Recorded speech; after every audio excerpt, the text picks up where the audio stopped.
Hi, You Can Heal family. Welcome back to our time reading the Old Testament. We're in 1 Kings chapter 20 today. My name is Shena, and thank you so much for joining me this morning.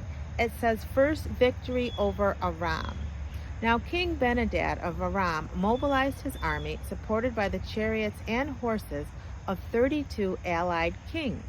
They went to besiege Samaria, the Israelite capital, and launched attacks against it. Benhadad sent messengers into the city to relay this message to King Ahab of Israel. This is what Benhadad said: Your silver and gold are mine, and so are the best of your wives and children. All right, my lord, Ahab replied. All that I have is yours. Soon Benhadad's messengers returned again and said, This is what Benhadad says: I have already demanded that you give me your silver, gold, wives, and children.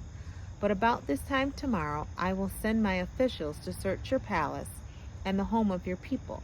They will take away everything you consider valuable.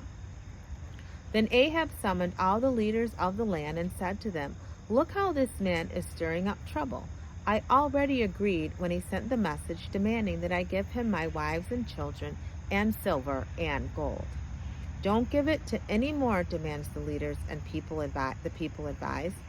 So Ahab told the messengers from Benhadad, Say this to my lord the king: I will give you everything you ask for the first time, but this last demand of yours I simply cannot meet. So the messengers returned to Benhadad with the response. Then Benhadad sent this message to Ahab: May the gods bring tragedy on me, and even worse than that, if there remains enough dust from Samaria to provide more than a handful for each of my soldiers. The king of Israel sent back this answer: A warrior still dressing for battle should not boast like a warrior who has already won.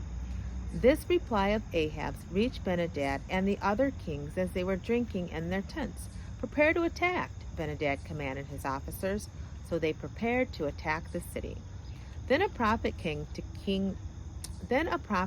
see King Ahab and told him, This is what the Lord says: Do you see all these enemy forces? Today I will hand them all over to you. Then you will know that I am the Lord. Ahab asked, How will he do it? And the prophet replied, This is what the Lord says: The troops of the provincial commanders will do it. Should we attack first? Ahab asked. Yes, the prophet answered. So Ahab mustered the troops of the 232 provincial commanders. Then he called out the rest of his army of 7,000 men. About noontime, as Benhadad and the 32 allied kings were still in their tents getting drunk, the troops of the provincial commanders marched out of the city. As they approached Benhadad's scouts reported to him, Some troops are coming from Samaria. Take them alive, Benhadad commanded, whether they have come for peace or for war. But by now, Ahab's provincial commanders had led the army out to fight. Each Israelite soldier killed his Aramean opponent, and suddenly the entire Aramean army panicked and fled. The Israelites chased them, but King Benhadad and a few others escaped on horses. However, the other horses and chariots were destroyed, and the Arameans were killed in a great slaughter. Second victory over Aram. Okay, it's starting to rain out here, but I'm going to see if I can keep going if it doesn't pick up anymore. It says, second victory over Aram. After the prophet said to King Ahab, Get ready for another attack by the king of Aram next spring. After their defeat, Benhadad's officer said to him, The Israelite gods are gods of the hills. That is why they won. But we can beat them easily on the plains. Only this time, replace the kings with field commanders.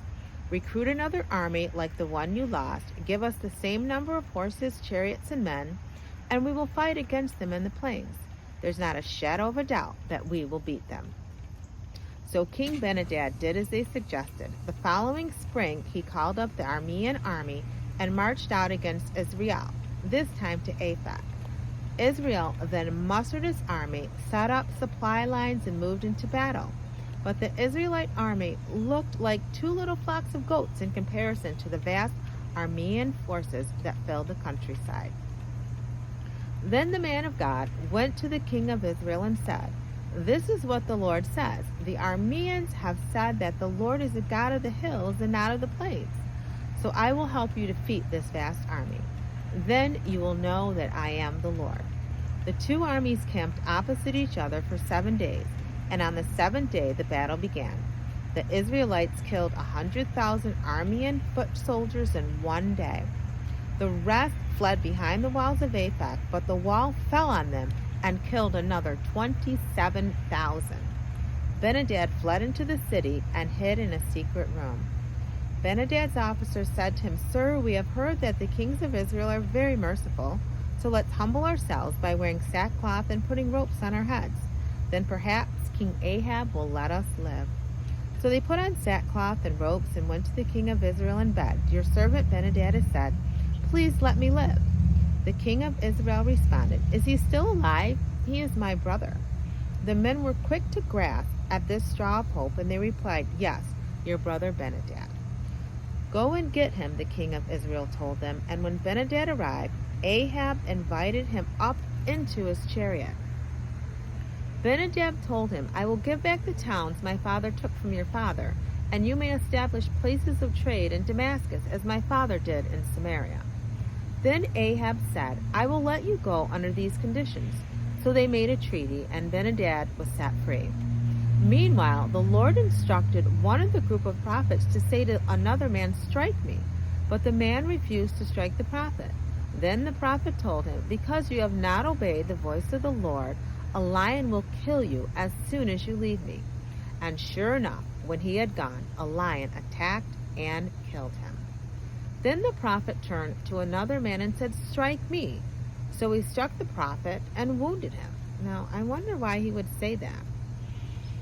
Verse 38, the prophet waited for the king beside the road, having placed a bandage over his eyes to disguise himself. As the king passed by, the prophet called out to him, "Sir, I was in the battle, and a man brought me a prisoner." He said, "Guard this man. If for any reason he gets away, you will either die or pay a fine of 25 pounds of silver." But while I was busy doing something else, the prisoner disappeared. "Well, it's your own fault," the king replied. "You have determined your own judgment." Then the prophet pulled the bandage from his eyes, and the king of Israel recognized him as one of the prophets. And the prophet told him, "This is what the Lord says. Because you have spared the man I said must be destroyed, now you must die in his place, and your people will die instead of his people." So the king of Israel went home to Samaria, angry and sullen.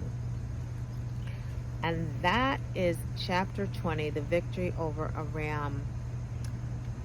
There was a lot going on in that battle.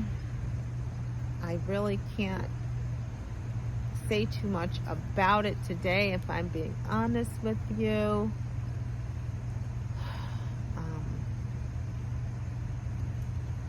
It looks like there was two battles, the second victory over Ammon and the first. So you heard the word. I heard it because I read it out loud, and God honors that, and we know that our faith has grown by the reading. But go ahead and read it through yourself if you want to really get an understanding of the battle. And that's 1 Kings chapter 20. You guys, we're almost done with the book of Kings. We're on chapter 21, and there's only 24 chapters, so we'll be back tomorrow morning and continue on with chapter 21. Thanks for listening, and join me. Always remember, true healing begins with self-love. Why? Because God is love, and he lives on the inside of you. Bye.